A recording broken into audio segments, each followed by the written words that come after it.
This is a conversation with Vladimir Alexandrovich Mau that is produced by the Duke University's History and Public Policy program with funding from the Rutherford Living History program. Yes, hello. Welcome to the interview. Vladimir Alexandrovich is currently the head of the Academy for National Economy, and he took an active part in the market reforms of the 1990s. So this is a living history project, and we are interested not only in your views and activities, but also in what brought you to that point, what made you a reformer, particularly in a country such as the old Soviet Union. So let's begin maybe by first talking about your personal background, such as where and when where you were raised, what influenced you when you were growing up in your childhood? Well, I was born in Moscow and spent all my life in Moscow, of course, traveling up and down Russia, but living in Moscow and working in Moscow. I was born in 1959. It means that I was student of the Moscow Institute of National Economy from 1977 through 1981. I'm doing economic planning as a formal specialization, and economic history and history of economic thought. Both my thesis is dealing with history of economic thoughts and precisely history of economic reforms. I cannot say why I plunged into reforms, but it was the choice of generation. Be economist. It's very difficult not to take active part in the reforms, and since that was a reform of our generation, when Yegor Gaidar was 35, he became Deputy Prime Minister and soon acting Prime Minister of Russia. At this time I was 32, and I became his personal aide in economic policy. So it's quite logical. Of course, if you wanted to trace some reasons of it, Yes. it is about economic history and history of economic thought, because in fact, it was not too much to analyze in a Soviet economy. From early 80s, it was an enigma, a conundrum, if you like, for me, what is to be analyzed in the Soviet Union by economy. To some extent, a history of economic thought, you could discuss debate, but it was mostly about phrases, not about development. It was very interesting. My first thesis and my first book was about intellectual debate around economic reforms in Russia, from late 30s till the 60s. It was a very interesting intellectual entertainment and intellectual enterprise, and of course it created some framework for analysis of the logic of economic reforms. And then, of course, the analysis of the 20s and economic policy debate of the 20s. Only there it was possible. 1920s in Russia is a period of more or less free market, more or less, it's a period of market socialism when a lot of private enterprises existed, when prices were mostly privately set, and of course it was a very good pattern for understanding how economy worked. Maybe this created this background for further economic analysis and especially of transition. All my books are about economic reforms. Yes, but still I would argue that not all economists became reformers. So I'm trying, we will get to that part also, and of course it's it's very good that you already outlined the story here, but still, for example, when you were growing up, when you were a child, do you recall the political issues, say, for being discussed in your presence in your family? Yes, of course. Being since I was brought up in ordinary, very typical Soviet intelligentsia family. Intelligentsia is very Soviet meaning of this word, not intellectual but intelligentsia, Yes, so, which used to use the Soviet word служащие. Yes, so It is not civil servant, but something like this. yes, educated people. So just educated people who read newspapers, listened to both official media and foreign broadcasting Yes. companies, not very intensively. Well, but again, I was a product of the Soviet Union. I'm still a product of the Soviet Union. So I followed the way of intellectual development. But you have to take into account that from the very beginning, after graduation from the institute, I joined the Academy of Science, the Institute of Economics of Russian Academy of Science. Maybe it's just justification. It was the lowest salary which I could get. I could choose the first, but never since I got the Lenin scholarship, so I could choose the first. I did choose the lowest paid work, but because it was Academy of Science, and later trying to rationalize this choice, I could explain that it was a position where you could rely and depend on yourself, not from the masters, not from the somebody above who would appoint you. You knew that as soon as you get candidate or PhD thesis, you will be promulgated to a definite level of well-being. If you are a doctor, and it also depends on you, if you are not a just anti-Soviet guy, whatever you do, you would write 300 or 400 pages and you would be doctor of science. Yes. And you will get very reasonable, much more reasonable. And it doesn't depend on what director of the institute will think about you, or minister, or whatever else. So it was just a career of intellectual independence. Again, I was not looking for the special independence, but it was interesting. It was reasonable in financial terms. Of course, at the first years in the institute, I had to invest myself, that is to get very low salary. But it was clear that later it would be substantially higher, and again, independently higher. If you're a doctor of science, you cannot get less than. And of course, I didn't think about this in the beginning. I liked research, I liked intellectual debate, and it worked. Then Igor Gargadar appeared, and our generation started discussion. We were never anti-communists. We never participated in a political fight, and it was our position, but we wanted to be expert. We wanted to understand what was happening. And that was the idea of Gaidar, that was the choice of Gaidar, and he formed our team, which seemed to be very reasonable. Our team was formed in the form of Institute of Economic Policy of the Academy of National Economy. But that was already when it was after you graduated and it was in the academy. But what about your education? Where did you study economics? In Plekhanov Institute of National Economy. Just a normal Moscow economic university.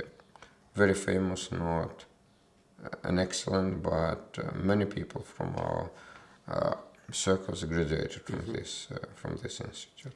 Were there any political discussions, say, among students, or did any of the professors leave any imprint on you? We defended Angela Davis. Oh, I see. Okay. All right. So after You graduated, you went to the Institute of Economic Policy. Institute of Economics of the Russian Academy of Science. Institute of Economics of the Russian Academy of Science. Well, and that's where you became interested in reforms. So when was that? I had been interested in economic history. Again, to my mind, economic history and economic thought is Yes. the most real subject for economic analysis, because the rest are speculations and models. Yes, yes. History exists. Yes, yes. And this is very, very important. Yes, I started writing on history of planning, but history of planning in the Soviet Union is definitely history of reforms. Mm-hmm. It's a history of why planning is inefficient and how to make it better. Well, yes. It took another couple of years to understand that it cannot be, maybe 3 years, 3 years. to understand that it cannot be done better. So when did you acquire this understanding? When That's very I important. carefully read Yevsei Liberman, I believe in history and I believe in writing books because I perfectly know that sooner or later there will be a student who will read your book, at least for write the next thesis, and to put it into a frame Yes, on something. of the existing literature. Of course, Liberman and Bierman mostly influenced. It's interesting that they died at the same year, 1983. So they, Alexander Bierman, not It's not Igor Bierman. not Igor. Alexander Bierman and Yevsei Liberman, their writings influenced me very much. Who is an outstanding economist up till now, among few from his generation who understands what's happening. That's funny to know that I started working after Academy of Science and I began the Academy of National Economy, where Gadar's Institute was launched, and then replaced him as a rector of this academy. Yes, Absolutely unbelievable. yes, yes. But so, when was all this happening? What year would you say you realized that the Soviet type planning could not be made efficient? Oh, it was very late because for quite a long period of time we believed, our generation believed, that marketization of socially is enough for improvement of economic efficiency. Of course, it was a very important point of Yevsei Liberman. He was the first, I guess, who, after Brutskus. Of course, Brutskus in 1920s is an absolutely different thing, then it was forgotten, but Liberman was actually the first who in 1955-56 strictly explained that any evaluation for plan, any assessment for plan cannot work, because as soon as you assess economy, enterprises, managers, or whatever else, how they meet planning. Yes, as soon as you immediately create anti-stimuli, anti-incentive. yes, as soon as you give them a success indicator, Absolutely. they will abuse it. They would either meet it formally, or they decrease, Yes. or they would increase the necessary capacity, etc. Yes. So it became so obvious that it was strange not to understand it. Yes. Of course, the next, there were some interesting works of Leonid Abalkin, who became director of the Institute of Economics in 1986, when I just finished my thesis on history of 1965 economic reform. So it was a gradual understanding of efficiency of the economy. Maybe I was much less radical than Gaidar. I think that Gaidar realized it a bit earlier. But he did it based on broad reading of international foreign literature. Mine, as it was mostly concentrated of economic policy debate in Russia. And of course, it was a great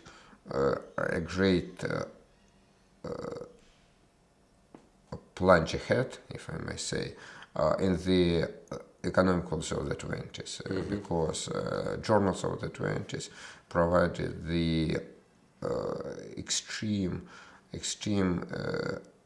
contribution to the understanding of how economy is working. Okay. Yes, of how the market economy works, right? That was a time to understand that only market economy exists. Economy could work. No, the rest is not an economy. Otherwise, as some of our colleagues tried to explain, say Naishul, and Gada shared this view for some time, that in the Soviet Union it was also market, but administrative market. Yes. It was also exchange Yes, of I understand. services, commodities. Sure.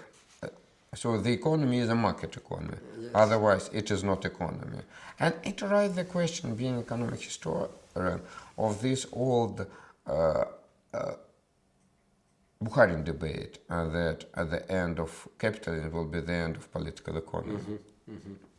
Let me maybe ask a somewhat different question, because you said that you finished your thesis in 1986, and that's just about when, it's a year after Gorbachev came to power, and it's maybe 1 year before the perestroika reforms started and glasnost was already going on. So the question I have is, it's a two-part question. What did you think about Gorbachev policies of glasnost and perestroika? But also, why do you think that Gorbachev became the leader of the Communist Party, the Soviet leader? Why did the Soviet Politburo name him as the chairman of the party instead of somebody else? Well, I very highly appreciate Gorbachev and his policy. Of course, he didn't understand what he was doing. He really believed that he was going to improve socialism, but all of us believe that we were going to improve socialism. Of course, by the way, it was very interesting intellectual watershed, if you like. Later I realized that many people from my circle mentioned it and noticed it. I mean, when Margaret Thatcher was first in the Soviet Union under Gorbachev, she was first at the funerals of Andropov, but then when she visited, not for funerals, it was an interview on TV of Margaret Thatcher to 3 leading Russian political journalists. And it was outstanding interview. It was with simultaneous translation, but it was definitely in English. And of course, they were the key journalists, the most active and seems to be efficient ideological fighters of the Communist Party. Yes. Of course, they realized everything. Yes. They were smart. But the interesting, it was just an ordinary interview. But since perestroika had already been launched, journalists asked, you're fighting for market capitalism, for the priority of the system, but we want to have perestroika. We want to have a system which would join all the best from communism and the best from market economy. And she asked a question which was not translated, I still remember. Could you tell me what are the positive features of your economy? And again, I was not the only one who remembered it. Later, I heard it many times, even 15 years after this interview. And it was a question to which you had to answer. Yes. And you failed to answer this question. Yes. And after this, you have to... Well, it was a great contribution, only this phrase, which was not translated into Russian. But you asked me another question. It was very important step. It was in intellectual development. But you asked me about why Gorbachev was elected. Yes. I don't know. Okay. Because who can explain it? He was young. He was. He perfectly. It means the KGB that everybody was sick and tired. I think, yes, it's one explanation. and of course for KGB it was enough to train. Well, Stalin was right from this point of view when he analyzed all the affiliations, friends, relatives of his potential victims or supporters. Of course, if KGB carefully look through the student years of Gorbachev, they would find Zdeněk Mlynar, one of the architects of Czech reform, as his student mate. With him, he shared his room in. Roommate, yes. So it's very interesting, but the funny story that nobody bothered No. to trace it to the early 50s. Yes, I see. Yes. So, but let me maybe clarify. So, you think that when Thatcher asked, or Mrs. Thatcher asked, what would be the positive features of the Soviet economy? You wanted to join to capitalist economy. Yes. Many people, well, just among the economists of your generation, really couldn't name any positive features. Well, it was my reaction, and later I met several, of course not crowds of people, yes, but several people, I would say many people who remembered exactly the same. I don't remember the interview, I remember only this question. And some people still do remember the only this point. Mm-hmm. So, did you participate actively in perestroika reforms, in any kind of formulation of those reforms? What was your role at the time, or were you too young maybe at that time to be an active participant? No, I was not active participant. I read, analyzed, and I was not very well. I participated in different analytical groups of the Institute of Economics, but again, Institute of Economics was, even with Leonid Abalkin, the director from 86. It was the bastion of quite conservative forces. Traditionally, it was very conservative. It's interesting that later, when market reforms began, the most pro-reformist institutes became extremely conservative. This shift happened several years later. I know I was thinking, I was writing, I started writing to communist journal, which was the most anti-communist journal by this time. Igor Gaidar was economic editor of Communist, and Gaidar, Latsis, and Ivan Frolov. Ivan Frolov was editor-in-chief, transformed it into the most interesting intellectual and anti-communist, yes, and reformist journal, not aggressively anti-communist, but reformist journal of this time. So I was writing, reading, first reading, then writing, and thinking. Yes. That was, and then Gaidar invited me to join his institute when Gorbachev and Aghanbegyan in 1990 already, in summer of 1990, decided to launch a new institute, which was called Institute of Economic Policy. It was a name by Gaidar because originally they wanted to have something in a Soviet logic called Institute of Economic Mechanism. Economic mechanism is a phrase from the Soviet economic theory. It was something to discuss reforms, because you could not discuss political economy because it was purely Marxist and Stalinist, but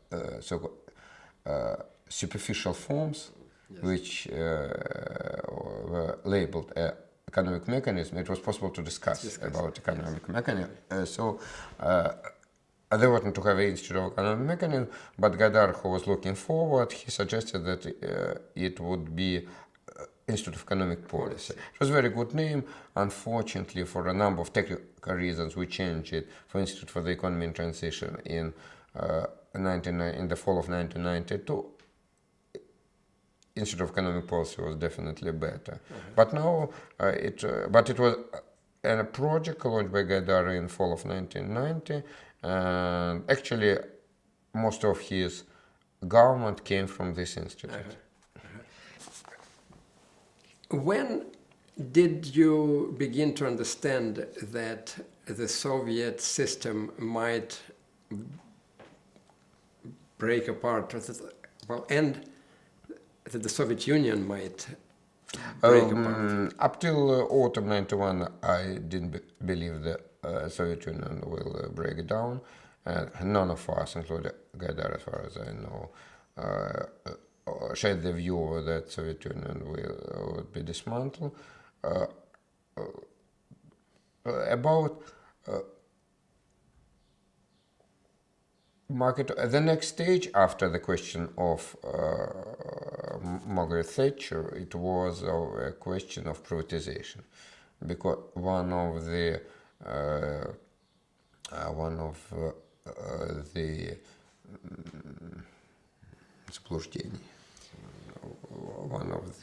misunderstandings of our generation was belief that you could reform economic system without transformation of property rights. I can speculate a lot why it happened. It was an important part of tradition, because from the late 60s, the economic discourse, the economic debate separated between those who discussed property rights, it was about nothing, and those who discussed economic mechanism. And one had not to interfere into another area. So it was an idea that you could have a full capacity of market incentives, market system without property rights. Of course, later we easily understood, that was the next question.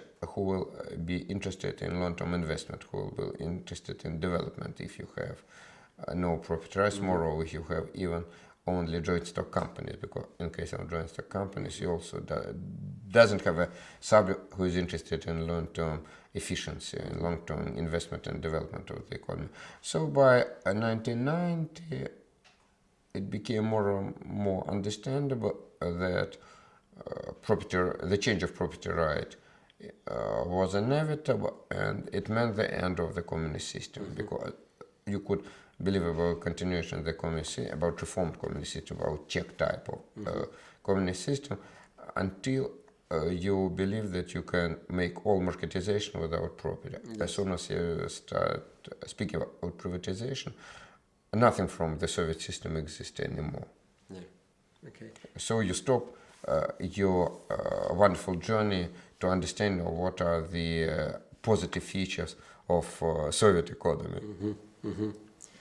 I would guess that maybe Bikarnai's work was relevant to these issues, and maybe even Hayek's. Yes, of course. Before Hayek it was Brutskus, whom, by the way, Hayek didn't mention in Road to Serfdom, and Hayek published Brutskus in the 30s, by the way. Of course, but it was pre-industrial explanation. It was pre-industrial explanation. Explanation of the failure of communism in the late 80s was post-industrial, and it was substantially different. Okay. So let me maybe transition now to the fairly radical reforms of 1992. You were a part of Vladimir Gaidar's team, right? But still, what do you think of those reforms? Because because quite a few people were criticized from many aspects. What were your views at the time? Did things happen as you expected them to happen, or do you think that something could have been done differently? Well, first of all, by the beginning of this reform, I was already prepared. I was probably theoretically cooked, because Irina Starobrovskaya and me, we just framed it as a full-scale revolution. Roughly from year 1989, it became more or less clear for me that the logic of revolution, perfectly described in the 30s by Crane Brinton, in his anathema of revolution can be applied and can work in this case. And I even stopped surprising how properly our expectation realized. Already in 1990, we published an article in Communist about perestroika as revolution. Perestroika as revolution, where we try to apply stages and logic of a revolution based on French Bolshevik, to less extent English Civil War experience, and wrote more or less clearly how it would work, how it would develop. When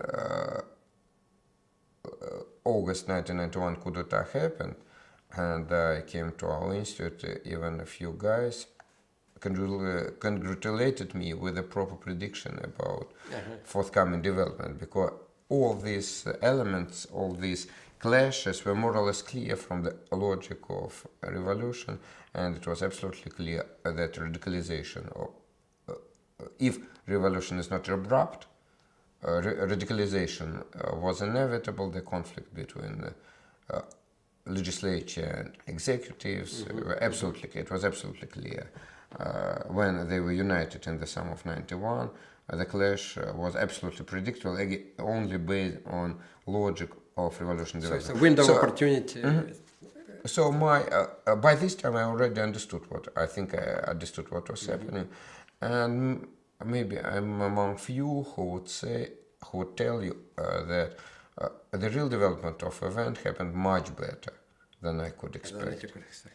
Much better, unbelievably better, because the real alternative was Yugoslavia with nuclear armament.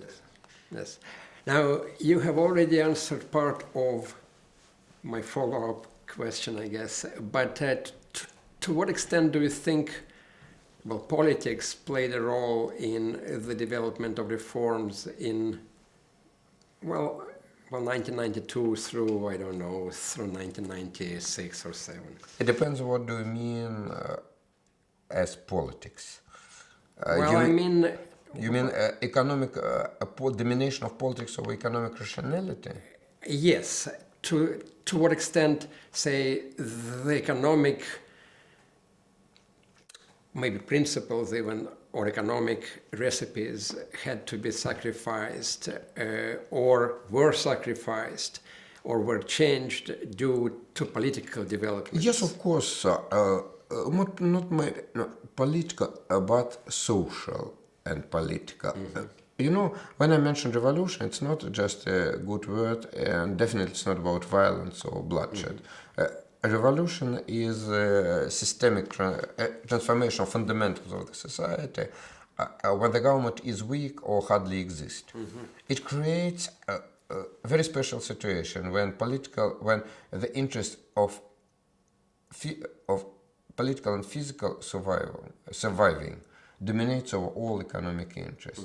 When government doesn't exist, you have to use government, which formally definitely exists, uses any instrument for stabilization, for political stabilization. Revolutionary government, the key problem of there are a few key problems of revolutionary government. To reach the point of no return, and you should sacrifice everything for this, and how to survive, including how to survive physically, because many revolutionaries didn't survive by the end of it. So, and only you cannot understand Russian privatization if you do not understand that it had to pursue primarily political objectives, as it was privatization or redistribution of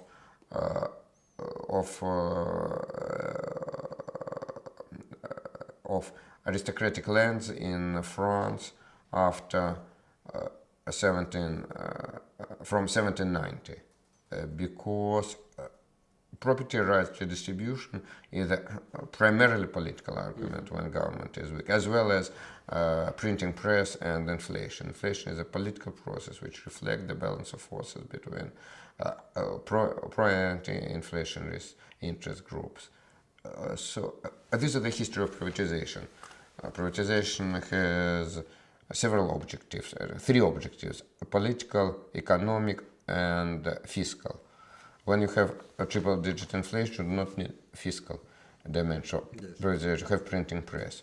When you have triple-digit inflation, you cannot solve economic problem of, you cannot reach economic ends of privatization because no serious investor, no long-term investor would come in this situation, especially in the situation of political turmoil. It means the redistribution of property rights, whether it is privatization as it was in revolutionary France, or nationalization as it was in revolutionary Russia, or privatization again in early post-communist Russia, it's mostly politically driven institute, and you can evaluate it and you can assess it only based on political criteria, whether the point of no return was reached, whether the new regime emerged. Since it was solved, and it was solved, it means that privatization had a great success.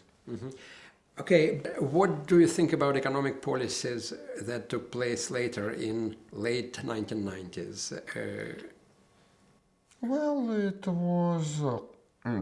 well, actually, there were four processes of transformation in the 90s, and we would separate. They're well known.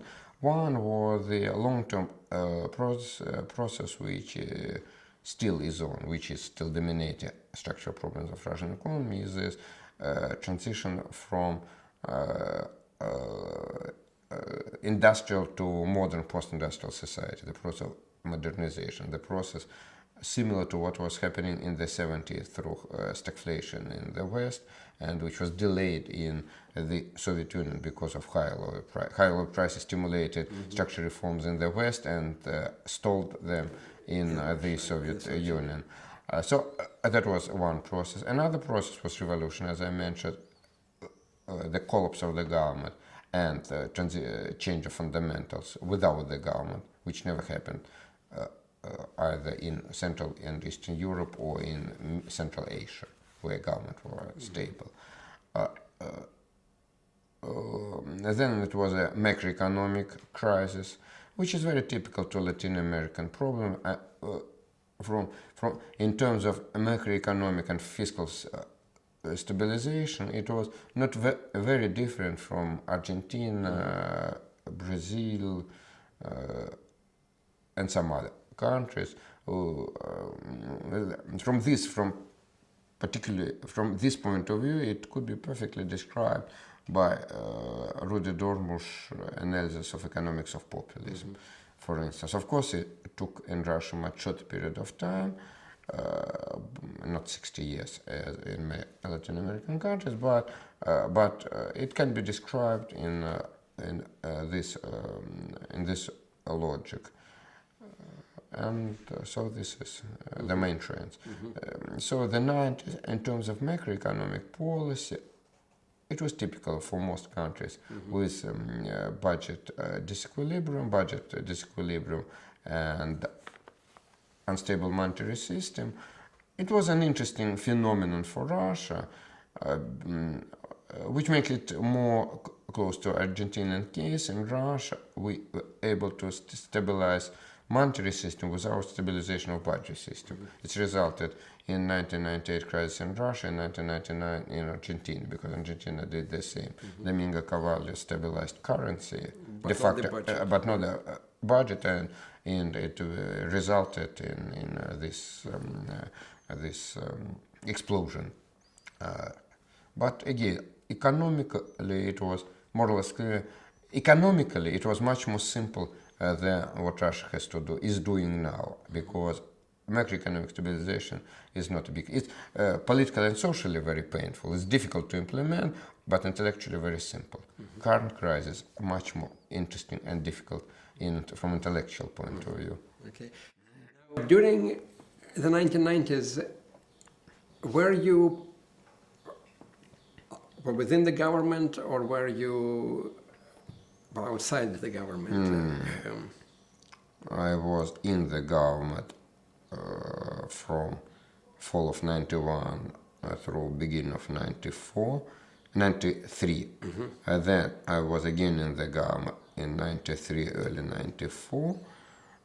Then I was in Gaidar's Institute another 3 years, just completing the book on revolutions, The Challenge of Revolution, which Irina Starogorskaya I just completed about 98. And from 97 back to the government, the head of Government Center for Economic Reform. And during earlier times, what was your position? I was assistant to Prime Minister. Okay, so it was fairly general. It was not a specific area. It was economic policies. Okay. Okay. Well, what do you think about economic policies since Yeltsin's departure from power? Well, it was period, revolution in terms, it was period of post-Thermidorian stabilization, not Thermidorian, but post-Thermidorian stabilization with the elements of restoration. Not very painful, quite reasonable. Again, after revolution, logic normally doesn't work, because as soon as you have government consolidation, this chaotic nature, irresistible process, they stop. Political decisions are more important than during revolution, when it's just a fight of interests. Well, it was political consolidation, macroeconomic consolidation. It was nothing surprising. It was lack of modernization, but it was purely a problem of windfall money. When you have a flood of money, you do not need reforms. You do not need economic advice anyway. You even do not need economic policy when you have a lot of reforms. But of course, the more money you have, the worse is your situation when this money evaporated. And again, it cannot be necessarily physically evaporated. If you look at the first case of such development, I mean Spain in the 16th century, you could see that the more silver and gold came to Spain, the more money royal government spent. And at the beginning, when they didn't have America's copies, they have balanced budget and very stable economy. By the end of the century, when they had just a flood of gold and silver, they had 7 defaults. Yes. And destruction of Grand Armada. That was definitely the result of the flood of money. They had too money to be efficient. Yes, but maybe it was an act of God too. Who knows? Well, in this case, the act of God is that American gold and silver concentrated in the hands of Spaniards, not in British hands. Yes. So it was not the wind. Well, of course. Well, it happened earlier. Yes. Of course, wind is a good explanation. It's a good excuse. Yes. When colleagues complain that they have a headache and they cannot work because of because of atmosphere pressure, I'm saying don't look for excuses. Yes. Okay. Well, somewhat different question. How did your thinking about the economy, about the political trends and all that evolve during the 1990s and maybe since then too? Did you undergo a certain evolution, or would you say that you basically did not change much since the early 90s? No, of course, currently the system is substantially changed, but it could not... But your thinking, your view of the economy, your view of reforms. Well, we passed through several stages of reforms. Stabilization policy of the 90s, then development of economic institutions, then it stagnated because the next stage should be development of political and law enforcement institution, and it stopped. Okay. Well, I'm asking some different question. Well, okay, maybe it's not a particularly but for example, for some people, maybe even some economists, have changed their view, their attitudes towards markets because of the recent financial crisis. Frankly, I don't know. So the question I have is, did your thinking, your view of these things change having had experience of Russian transformation? Well, it might not have. Everything is changed. People should be very naive if financial crisis could change their views on market economy. But frankly speaking, up till June, I also believe that majority of people, or a bulk of people, changed their views. But after the last election to European Parliament, I think that people are much stronger committed to market economy because the result is so clear. I would expect that parties in power will lose and parties in position will win. But when all right-wing parties has won, even those, including those who are in power, and all left parties lost, well, I think that people's attitude about a market economy did not change and even improved. What would you say are the current influences on your thinking with respect to the economy and about politics? You too quoted a number of authors who influenced you earlier. Do you have any sort of recent influences that have affected your thinking?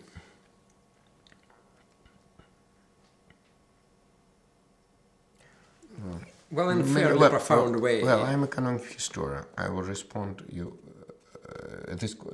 to this question maybe in 5 years. Okay. Okay. Definitely.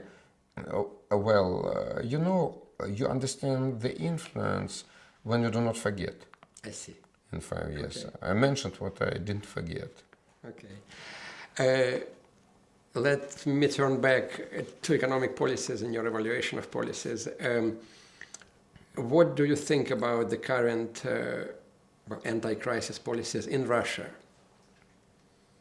Actually, we do not have anti-crisis policy. We are still waiting for restoration of the previous system, as well as the most of the countries. Frankly, I have very special feeling about this crisis. If we can use analogy with the Great Depression, again, it's very conditional. All analogies are very conditional. But you see, we still live under President Hoover. Roosevelt and New Deal hasn't come yet. Mm-hmm. We're still in the we're now in the beginning of the final stage of the first stage of crisis. So, I assume you mean that here in Russia, of course, right? No, in the world. Oh, in the world? In the world. Oh, I see. In the world.